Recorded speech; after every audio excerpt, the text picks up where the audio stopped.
Together, growing in faith, changing communities. Igama likayise benendodana nomoya ocwebileyo asambeni siye ezwini lika uNkulunkulu.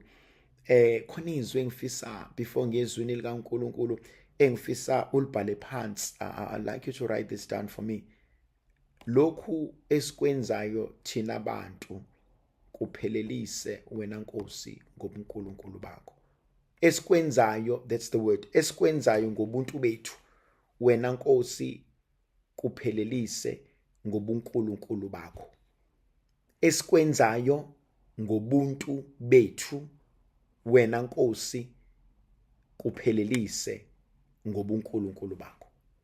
Because sometimes we do things as human beings and uNkulunkulu ngobuNkulunkulu bakhe, he must just fulfill whatever is lacking.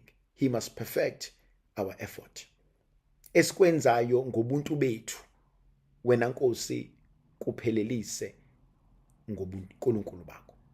Because see, we will fall short. In any way we will fall short. Sizozama sihluleke. Kodwa thina lokho esikwenzayo ngobuntu bethu wena Nkosi kuphelelise ngobuNkulunkulu bakho. Ngoba uyakwazi ukuseyinhlizweni zethu. Uyakwazi esikuswelayo, uyakwazi esikudingayo. Uyakwazi futhi nangendlela mhlambe engcono ebesingenza ngayo. Lento kumina ihlezi ifana nengane. Yabona mufika nje ekhaya ingane ubona ukuthi hawu mame lokhu sekwazi ukugeza izitsha, ubezama ukuthi ugeza izitsha, ubezama ukuthi uyawasha, ubezama ukuthi uyapheka, urealize ukuthi okay uzamile kodwa phela kuyasho ukuthi isandla sikaqaqini akakakwazi mhlambe ukuqinisa awashe kahle. But you appreciate because uyabona ukuthi ubezama. Ma ukuthi ubulate emsebenzini mufika ufika khonta seyenzile athi ubepheka, you appreciate even noma kuthiwa kushile noma ngavuthwanga mhlambe ncamncam, you appreciate ukuthi ubezama angipheleliseke mina imizamweni yabo. And sometimes I think uNkulunkulu sibuka kanjalo. uNkulunkulu uyabuka ukuthi ubezama usibanibani. Ngeke athi uNkulunkulu bephanti usibanibani, ithini sisho njalo. Kodwa uthi uNkulunkulu bezama. Bese uthi uNkulunkulu no, it comes from a good place. It comes from a good place. Yazi I so think sometimes uNkulunkulu we make him a monster that is not. You know, sometimes we talk about uNkulunkulu as if he's a monster. uNkulunkulu uyayibuka imizamo yethu. And uNkulunkulu uyakwazi ukusuka enhlizweni. Khona amaphutha ozowenza wena ngobuntu. Kodwa uNkulunkulu enhlizweni yakho uyazi ukuthi ubuzama ukwenza okuhle. Enhlizweni yakho uyazi ukuthi wena bewungaqondile ukumthuka. And I always think uNkulunkulu is far more loving, far more understanding, far more kind than some of us will think. uNkulunkulu is not a monster that we've made him out to be. He's more understanding. Ingakho uNkulunkulu ebuka ukuzama kwethu. Ingakho uNkulunkulu ebuka ukuthi no, but in all of this usibanibani akangithukanga because yena ubethi wenza kahle. Yena ubethi lokhu akuphambani nami. Ingakho uNkulunkulu ehleze nomusa. Sambe sezweni likaNkulunkulu namhlanje ethandwa zami ngifisa sibuke Luke chapter 9 verses 28 to 36. Luke chapter 9 verses 28 to 36. Verse 28 is very interesting for me. About 8 days after he had said this, he took Peter, James and John and he went up to the mountain to pray. Niyakhumbula ethandwa zami, 8 days means a new day, a new beginning, a new series, a new era. This is a beginning of a new era. Ngiyafisa nakuwena every day allow God to do something new. Khona iprinciple engiyithandayo ethi usuku nosuku kufanele kube khona into entsha oyifundayo. Usuku nosuku kufanele kube khona into entsha uthi I'm grateful to God ngayo. Ngibone ukuthi ngifunde ukuthi sengazi ukuthi ebengakwazi. Each new day must be a blessing. kodwa futhi ithandwa zami ngiyakholelwa ukuthi a new day must always bring blessing, not only to you but to everyone around you. Thandwa zami kunabantu okufanele baphile ngawe. Kunabantu ekufanele baphile ngobukhona kwakho empilweni zabo. Kunabantu ekumele mabebona wena kubuye ithemba. And sometimes we don't need to do izinto eziningi nezinkulu. Kodwa mhlambe abantu ohlangana nabo qinisekisa ukuthi bayaphila. Uyazi khona abanye abantu, they don't want much empilweni. They just want your acknowledgement. They don't want much empilweni. They just want to know ukuthi you love them. They don't want much empilweni. Yazi khona izinto uNkulunkulu eziningi asibusise ngazo. Kodwa akuthi kulezi izibusiso enginazo ngibe isibusiso kwabanye abantu. Angenze nje umzekeliso. Khona abantu mhlambe esingabanika ama-peace jobs ngaleso sikhathi. Mhlambe ngiyahamba njalo ngowasha imoto lapha. Ngifike ngishiye u80 noma 100 kodwa mhlambe la ngasekhaya khona umndeni, khona abantu, khona izingane engathi mangithi ngiwashela imoto sibanibani ziwashe. Are you aware ukuthi ngalo 100 kungaphuma isishebo komunye umuzi? Ngalo 100 kungaphuma imali yokuya esikoleni. Ngalo 100 kungenzeka mina ebengenandaba ngakho. Ngiyahlezi ngithi you must always be a blessing to abantu abaseduze kwakho. You must always be a blessing to abantu abaseduze kwempilo yakho. Now uJesu, on the 8th day, the beginning of something new, he takes Peter, James and John. Uyaphi?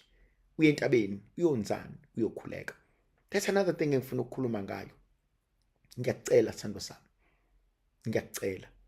No matter how powerful you are, no matter how great you are, no matter how introvert you are, no matter how shy you are, no matter how quiet you are, awukube nabantu ozokhuleka nabo. Ake ube nabantu ozokhuleka nabo. You know, one of the beautiful things engiyithanda ngiyengizwe lento mangithola ama feedbacks about this morning live ukuthi khona abanye abantu emsebenzini who will just gather and sit and then they will use one phone and they will just be sitting as a group and just listening and praying together. And thank you for doing that. Thank you for sitting and doing that. There are people esikoleni abafundisa abawothisha abahlala balalele lomkhuleko kanye nezingane zabo ngaleso sikhathi mabe nesikhathi it's free. Thank you for doing that. Kunabantu who share this and they go and they spend time, but that's what I want to do. And I'm asking you, just get people ozokhuleka nabo. Thandwa zami ngiphikwe nabanye abantu abathi mina ngikwazi ukukhuleka nabanye abantu. And that's possibly true. Kodwa akumcela uNkulunkulu. Hayi ngoba nakho weak. Hayi ngoba nakho strong. Kodwa siyadinga ukuba nabantu esokhuleka nabo. Siyadinga ukuba nabantu esothi kubona asambeni sentabeni. Yabona, one of the most beautiful things now esezenzeka, and I wish this could happen in our lives. Kahle, one of the greatest gifts and wishes I ngifisa one day is that you could pick each other here randomly, and on the side and say, I would like to pray with you. I would like us to pray. And mangisho njalo angisho ukuthi ngithi abantu abahambe bayoprofethana bayokwenzana. No. Just abantu othi, I've seen you so often in the live, and I would like you to become my prayer partner. I don't need to tell you everything. I don't need to tell you anything. I don't need to tell you about my life. But I would like you ngoba ngiyakubona ukuthi sobabili senze into esiyithandayo. I would like you from time to time ube a prayer partner yami, ukuthi randomly we will make time sisodwa ukuthi asambe siyokhuleka. One of the most beautiful things that I've also heard and seen as a feedback here, it's someone who says they used to come and then they stopped, they got slack because of many other things, but they will be reminded by someone who says, and that's the beauty of having someone who can pray with you and for you. Now, thandwa zami, uJesu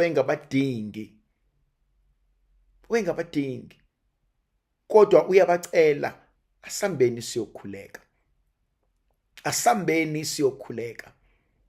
And ngiyayithanda into ayenza uJesu. This is not the first time. Sizombona eyongena ensimini yaseGetsemane ethi ngikhulekeleni ngiyanidinga. Kodwa kwamanje uyabathatha uthi asambeni siye entabeni siyokhuleka. And I'm praying that you can find a prayer partner that you can pray with. And I pray that you can set time aside. Nambe niyonxusa uNkulunkulu. While he was praying, his face changed in appearance. His clothing became dazzling white. Thandwa zami, ngiyafuna ukukhuluma ngalento. Nanku umbuzo. Does prayer change a person? Does prayer change a person? The answer is yes. Umkhuleko uyamguqula umuntu. And I would like us to reflect on that in our lives. Umkhuleko uyamshintsha umuntu. Umkhuleko uyamphilisa umuntu. Thandwa zami, let us be intentional about our prayers. Every day, Monday to Friday, we gather to pray. Let this change us. Let us become KLM, more kind, loving, and merciful. You remember that word, the KLM code, to be kind, to be loving, to be merciful. Prayer changes a person. Prayer must change me. Ngiyacela ithandwa zami. Let's live by that code. Ukuthi umkhuleko awungishintshe. Khona into ebhlungu esiyenzayo kwesinye isikhathi njengabantwana bakaNkulunkulu. Umkhuleko siwenza into esiyigqokayo. Ukukholwa sikwenza into esiyigqokayo. Mase ngisekhaya ngikhumule. Mase ngikwezinye indawo ngikhumule. Ngiyamcela uNkulunkulu ukuthi Nkosi sesikhuleke kangaka. Ngiyacela ungishintshe. Ngiyacela ungiguqule. Ngiyakhuleka ithandwa zami ukuthi we may become more kind. Kind to ourselves. Kind to people around us. Kind to the universe. Be kind even nakubantu abakuzondayo. Be kind kubantu bekufaka umunwe ehlweni. Be kind kubantu abafuna ukukudicilela phansi. Ngiyakholelwa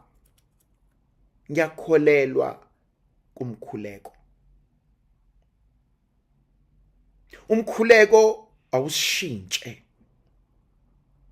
Umkhuleko mawusenze abantu. Umkhuleko mawusenze abantwana bakaNkulunkulu. Yabona ithandwa zami, inqumo engiyithathe before ngiyokhuleka They must be challenged by my prayer. Ngoba ukukhuleka is to be in the presence of God. Uyabona khona izinto esindisada kuzona thina. Kodwa masusekhaya sewuhleli nabantu abadala sewukhuluma nabo sebekubonisa umuntu ohlakaniphile akayenzi into ephambene nesiluleko somuntu omdala. You may disagree with it, but uyamhlonipha. Angikwenzi ngoba ngikukholelwa lokhu, ngikwenza ngoba ngihlonipha izwi likama, likababa, likabhuti, likasisi. And kwesinye isikhathi umuzi umuntu omdala ethi ngiyabonga mntanami ukungihlonipha, ngiyazi ukuthi lento engikwenzisa yona awuyithandi, kodwa ngiyabonga ukuthi uyangihlonipha. Nathina kanjalo ithandwa zami.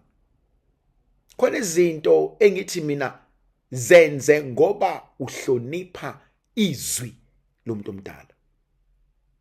Ngeke kube isilima. Yes, ungabukeka njengesilima, kodwa in a long run ngeke kube isilima. Khona ezinye izinto ngenzeka ukuthi awuvumelani nazo. Ngenzeka ukuthi awuyifuni. Ngenzeka ukuthi awuzwani nazo. Kodwa hlonipha umlomo esiphuma kuwona. Kulungile ngizokwenza. Kulungile ngizokwenza kanje. Kulungile ngoba sekukhulume lelalizwe. Yabona khona lento engiyithandayo, inkonzo yentobeko. Inkonzo yokwehlela ngezansi. Inkonzo yokuba isilima ungesona. Inkonzo yokulalela. Inkonzo yokuthi kulungile. When everyone else thinks ayingeke ayenze lento. Everyone else thinks ayuzokwenza kanje. Everyone else thinks ayuzothi. Thandwa zami, kunegama engifisa ungibhalele lona phansi. Funda ukulalela umoya oyingcwele empilweni yakho. Funda ukulalela umoya oyingcwele empilweni yakho. Kuzo zonke izimo ohlangabezana nazo. Khona lo mkhuleko engifisa ufunde. Sebekhulumile, sebenzeni, benzani, bese kodwa wena ufunda ukulalela umoya ongcwele. Thana nje Nkosi ngifundisa ukulalela umoya wakho. Uthini uNkulunkulu yena? Funda ukulalela umoya ongcwele. Uthini uNkulunkulu? Ngiyakuzwa ukuthi abantu bathini. Ngiyabezwa ukuthi abantu bafunani. Ngiyabezwa abantu bakhuluma kanjani. Kodwa uNkulunkulu yena uthini? And ithandwa zami, don't make any decision until ulalele umoya ongcwele. And I will assure you one thing. No matter how difficult it seems and it looks, it will be easy. Mangasana ulalela umoya ongcwele, uthi ngoba uNkulunkulu wami uthi, nami ngizoyiguqula yami intando. Ngizonikwenza lokho okufuna uNkulunkulu. Thandwa zami, making that decision will become easy. Why? Kuyokunikeza ukuthula. Why? Ngoba usufundile ukulalela uNkulunkulu. Cela ukuma lapho okwanamhlanje. I will pick it up next week. Izwi lami lokugcina, funda ukulalela umoya ongcwele. Mlalele uNkulunkulu. Ungawezwa wonke amaphimbo ekhuluma, abanye bexoxa, abanye bethini, kodwa ekugcineni kwakho konke uthini uNkulunkulu. Emasane ukwazi ukureacha leso stage empilweni yakho sokulalela umoya ongcwele, you will be at peace. bothi bexabana ngapha nangapha, bothi belwa ngapha nangapha, bothi bephikisana ngapha nangapha, wena mnikazi wento, because usufundile ukumlalela uThixo. Mfundo uNkulunkulu ukuthi wena Nkosi uthini, funda ukulalela umoya ongcwele. Ngegama likaYise benendodana nomoya ocwebileyo. Amen.